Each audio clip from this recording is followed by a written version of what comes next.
For my project, I will be proving the concept that all objects fall at the same rate because gravity is a constant.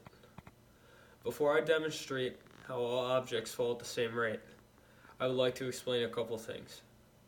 First, gravity is a calculated constant at 9.8 meters per second squared.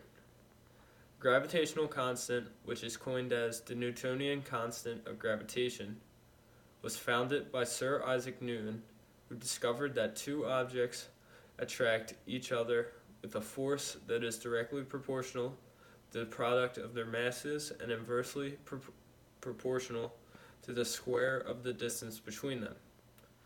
Finally, inertia plays an important role in the rate at which objects fall. Inertia is the resistance of any physical object to any change in its position and state of motion.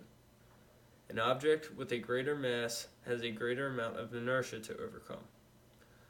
For my experiment, I will be dropping two objects of different masses, a cue ball and a pencil. The cue ball has a mass of about 170 grams, and the pencil has a mass of about 8 grams. They both fell at the same rate, hence they hit the ground at the same time. For my second trial, in proving the concept that all objects fall at the same rate because gravity is a constant, I will be dropping a 2.5 pound weight and a pencil. And if I'm correct, they should drop at the same time and hit the floor at exactly the same time.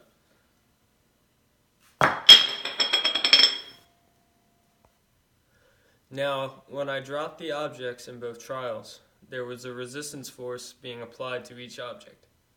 The resistance force was insignificant and did not lead to any noticeable difference in the free fall of the objects. If I were to drop a bowling ball and a feather in a vacuum, they would fall at exactly the same rate because a vacuum is devoid of air, which as a result does not cause any resistance against either object. 5, 2, 1, release.